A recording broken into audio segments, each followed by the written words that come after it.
Let's go! Marcus Freeman Tommy Rees will not be joining Brian Kelly in Baton Rouge. And should BK just go on ahead and hire Daronte Jones to be his defensive coordinator? So the first thing here right off the jump is I want your thoughts.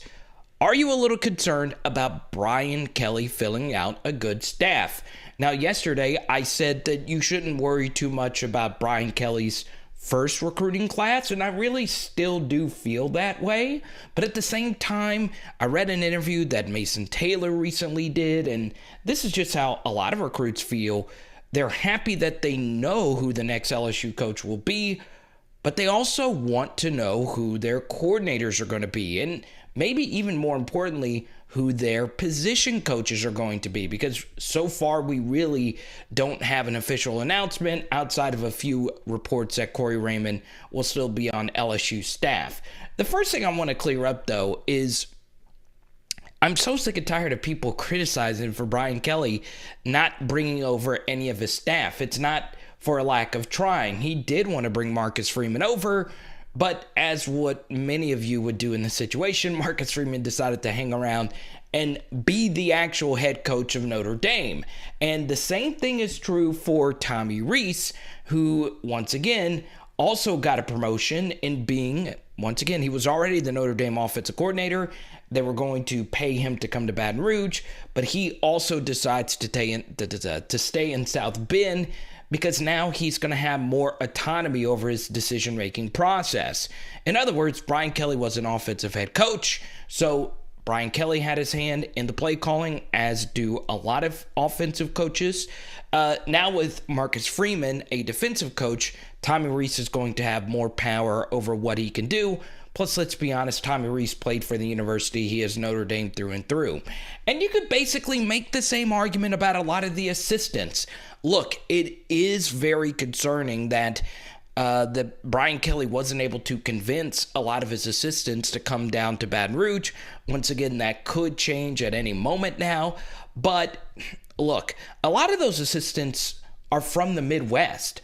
A lot of the assistants have never coached out of the Ohio, Illinois, Big Ten-ish region. So it shouldn't shock you that they didn't want to pack up and move down to Baton Rouge, especially considering Baton Rouge has been a very volatile area for assistant coaches, guys packing up and leaving. Guys overall in the coaching profession love stability. It's something that you don't get a lot of as an assistant coach. And with Notre Dame deciding to basically keep everything in-house with this next staff, the guys just didn't want to pack up and move. And honestly, you can't really blame them. This is different than USC with Lincoln Riley getting some of his assistants to come along with them because, well, it looks as if Lincoln Riley was planning this all along. Once again, I could be totally wrong about that, but you should never compare assistant coaches' situations anyway, because we touched on this on so many different live streams. Assistant coaches and their futures are oftentimes up in the air, like for real. They don't know where their next job is going to be. So once again, what assistant coaches decide to do, especially if you're a position coach, oftentimes comes down to some things that have very little to do with football. So what should Brian Kelly do now? Well, the first big thing is obviously after their first years, Jake Peetz is not nearly as popular as Daronte Jones, especially with the way the LSU defense has performed to close out this year. So the first thing is obviously Jake Peetz and DJ Mangus are likely to not be around anymore. But now the question should be, should Brian Kelly keep Daronte Jones? And should Brian Kelly keep most of the LSU assistants? It is pretty amazing that even though this team finished as one of the worst LSU teams of the modern era, what's really fascinating is, well, there is a lot of popularity amongst those assistant coaches, not only from inside LSU's building, but also amongst the recruits that have to make a decision on December 15th, and the clock is ticking. Now, while I am really high on how this recruiting class will shape out, I do think it would behoove Brian Kelly to keep a lot of those guys in-house. Obviously, there's a lot of assistants that you guys like a lot. More than likely, Corey Raymond is going to be on the staff. I think that's a pretty near certainty. But as far as Blake Baker and Andre Carter is concerned, I think most of you would agree that both of them have done a really good job this year. And it could be a scenario where all the assistant coaches on the defensive side of the ball keep their jobs. Now, on the offensive side of the ball, I can actually see the same thing. Once again, it's going to come down to if Mickey Joseph wants to take the wide receivers job at Nebraska, but if he wants to stay at LSU, I do think Brian Kelly will seriously consider it. And as far as offensive line coach and running back coach are concerned, I could see Brian Kelly bring in his own offensive line coach, considering how much Brian Kelly does value great offensive line play, and he would want to have one of his own guys that he's comfortable with, even though I am really high on Brad Davis. And then, of course, Kev Falk. There's no telling what's going to happen with him, but early reports indicated that Kev Falk and Corey Raymond were the ones that were the safest on LSU staff. So, could we see an unprecedented situation where every single LSU assistant stays outside of the offensive coordinator? Well, the answer to that is yes. Because, look, the first thing is, once again, we are so close to the early signing period. And I had a discussion on Twitter today with people that are way smarter than me. I do think we should abolish the early signing period because of what it's doing to recruits and their decisions and coaching staffs and all of this. So, once again, that's a different discussion for a different day, but because of the early signing period, it's forcing a lot of head coaches that are going to new places and just coaches in general to make some pretty big decisions, and it puts the recruits in a bad spot. So Brian Kelly might actually be forced to rehire a bunch of LSU's assistants. Now, Kelly's been around the coaching profession for a long period of time, so the likelihood that most of the names we just shared stay are very, very, very unlikely. I could see Kelly bringing in no less than 3 new assistants. Just depends on where exactly that will be. Now, I do want to share this little bit of info with you as far as Daronte Jones is concerned. I am really high on Daronte Jones. I think he was dealt a bad hand having to coach this defense alongside Ed Orgeron, who once again was the worst coach of the SEC of the past 2 seasons. And once again, I like Coach O, but it's just a harsh reality of the situation. I do think it is important, though, to actually get clarity of what actually happened to this LSU defense.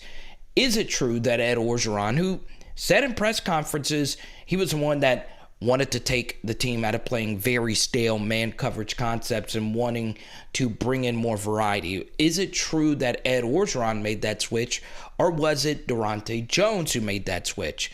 Why on earth were we playing such stale concepts to start the season, a lot like the concepts we did the year before? Now, I understand that the popular narrative is that, well, look, Daronte wasn't allowed to run his defense in the first half of the season, and Ed Orgeron finally allowed Daronte to call the defense the way he wanted to call it. And once again, that seems to be the more plausible scenario, but still, we don't know that. We don't. Look, Ed Orgeron said he called Lane Kiffin, and Lane Kiffin said, you do run the same play on every snap, which, as you guys have seen on our film studies, LSU does or did do. And then once they changed things up for the Alabama game since November, LSU has arguably been the best defense in the SEC, not named Georgia. So, yeah, it's very important for us to have clarity as far as what did Daronte actually do? Was it actually Daronte who changed the defense? Was it his idea to run the same concepts that LSU ran the year before that led to the worst defense in LSU modern history in 2020. There's no telling until we actually have clarity, but still, I do like Daronte Jones a lot. I would just like to have that question answered, or at the very least, Daronte be made available to the media. And I also think if Brian Kelly decides to make that decision along with Scott Woodward, that they do need to actually investigate that. Don't just assume that everything changed because Ed Orgeron made a change or Daronte made a change. It's important to actually get those answers because we don't have those answers yet because obviously Daronte hasn't been made available to the media. So yeah, once again, we don't know anything at this moment about the staff other than Jack Marucci has been retained, Austin Thomas has been retained, but those aren't on-field coaching positions. Those are, one is a general manager and the other is a director of sports performance. Those guys are very talented, but those guys aren't with the players every day. Players will tell you that you spend most of the time with your assistants. Now, don't get it twisted. Your head coach and your coordinators are your most important coaches, but the players want to know who they're going to spend most of their days with, most of their time with, because that is indeed the assistant coach.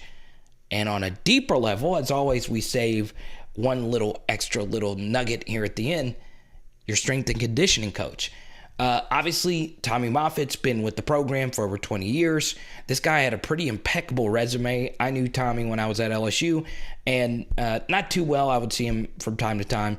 But now these last couple of years, and this isn't necessarily me, but it's mostly some of you that really don't like Tommy Moffitt. Rain, one of our viewers, is a guy who is wanting Tommy Moffitt to be out. Well, look, Brian Kelly made a strong push for his strength and conditioning coach, Matt Balis, to come from Notre Dame to Baton Rouge, and, well, that didn't happen. So what is LSU going to do with their strength and conditioning coach? And I'm not going to lie to you, I didn't give you a full truth. You spend most of your on-field time with your position coaches, but in actuality, most of the time as a player, you spend actually most of your time with the strength and conditioning coach because of the off-season program. There's no limitations with off-season workouts and on-field coaches, to my knowledge, unless that rule has changed. So the strength and conditioning coach hire is also going to be very interesting.